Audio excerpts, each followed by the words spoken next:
Teachers at the Phomolong Secondary, where a deputy principal was gunned down on Friday, say they are fearing for their lives following the tragedy. 50-year-old Thebisile Ngendane was fatally shot in front of Phomolong Secondary School in Tembisa on Friday afternoon. Emotional scenes gripped the school this morning when Gauteng MEC for Education Panyaza Lesufi visited the school to pay his respects and support the school.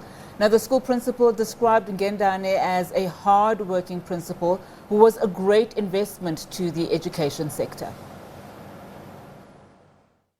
Emotional scenes here at the Phomolong Secondary School in Tembisa following the tragic incident where the deputy principal, Mrs. Thebisile Ngendane, was gunned down on Friday. Of course, pupils left traumatized, teachers looking for answers and saying that it is very unfortunate that the school had to experience this, but also expressing their feelings, saying many of them are fearing for their lives as they don't know what was the motive behind the senseless murder and who exactly the killer was and why the deputy principal was, of course, targeted. Joining me right now is the principal, Mr. Hector Mshwana. Thank you so much for joining us at this hour following this unfortunate situation that befell the school. How are you feeling? What's the mood here at the school? Thanks. I'm devastated and shattered. We lack words, actually, because we have lost one of the best managers and best deputy principals. So the staff, the learners, and the community at large have lost a very gallant leader, person who puts the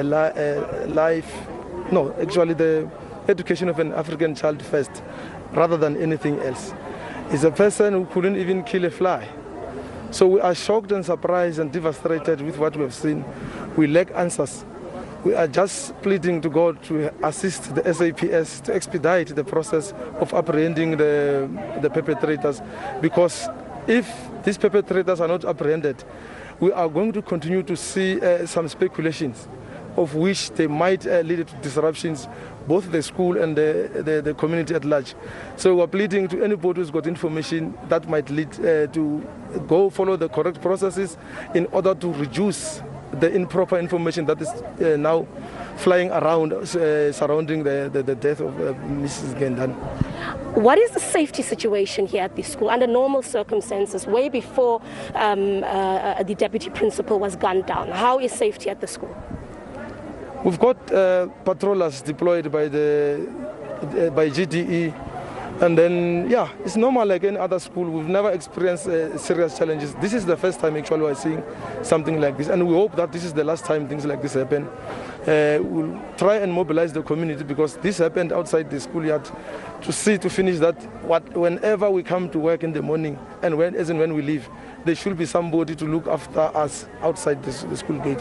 But inside here, we never experienced serious challenges insofar as that is concerned before this. Has the victim raised any concern that her life may be in danger, someone is threatening her, that she maybe come to you with that sensitive information? Not to my knowledge. On Friday, we just received the grade 12 results. We're planning in order to, how do we move out of, because we are now sitting at 83.7. That is not where we belong. We belong around the 90s. Yeah. So we've planned, and nothing since she came here to indicate that her life was in danger. I should be fabricating stories that does not exist if I were to say that. She was always happy. Yes. All right. Thank you so much. The principal here at Phomolong Secondary School, just sharing his feelings and really where the school stands right now regarding the tragedy that has befell it. But of course, joining me as well is another teacher who was very close to the victim, and I'm speaking to Asipogazi Mgubuli, teacher here. Tell us about your feelings. You told us that you're even fearing for your life right now. Hey, I'm shattered. I must say, I'm shattered. I'm confused. I just don't know what to do. I'm feeling for my colleagues, especially those who were here and saw the incident, those who had to go and help her there. So we were called at home. They tried to call us. Tembi's been gunned down. And when we think that a person has been gunned, we think maybe she's still alive. And now you just discover that she has been shot to die. So as I'm standing here, I'm still shaken, I must say.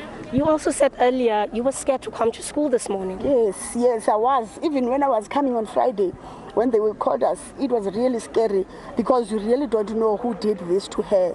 And the other thing that I'm afraid of, what if this person was not even looking for her? You see? So then immediately those people that are taken to book, maybe things will be better for us here. Okay. How do you remember her? You said you had a very fond relationship. She was a beautiful person, but share your feelings in terms of the person that you knew and you have lost. Tembi was a very humble person, I must say. As I said, she was a hard worker. Tembi loved everybody in the yard. Tembi would go out for everyone. Even if you are sick, Tembi is going to be the first one to call you. Even before she came to be a deputy principal, she was always closer to us as a staff, closer to the kids, closer to her work. She loved her work with Tembi. She was never tired. She was never tired. Tembi was closer to me, very close, because we would talk about everything. We understood each other. She was so sweet, I must say. Yes. Right. What's the one thing, just in short, that all of you here at this school need to find healing and closure? The only thing that I think we need here at school, to see the perpetrator brought to book. That will be the only thing that will help us to heal. As we are people, we know we're going to die, guys, anytime, but not this way.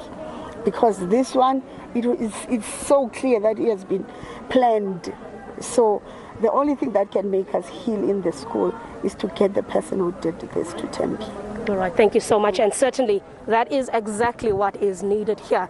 Justice for the family, but for the whole school and the community. If you take in particular how the victim was gunned down and how it happened in broad daylight on Friday afternoon as she was going home. We visited the family home over the weekend, and the Ngendane family also called for justice, and they're seeking answers, of course, left devastated, and of course just saying that they're battling to come to terms with what happened here, and they can't believe that somebody that they described as being so beautiful, so humble, and always friendly and in a happy mood would be killed in the manner that she was, of course, murdered, gunned down, cold blood, in broad daylight here at the school.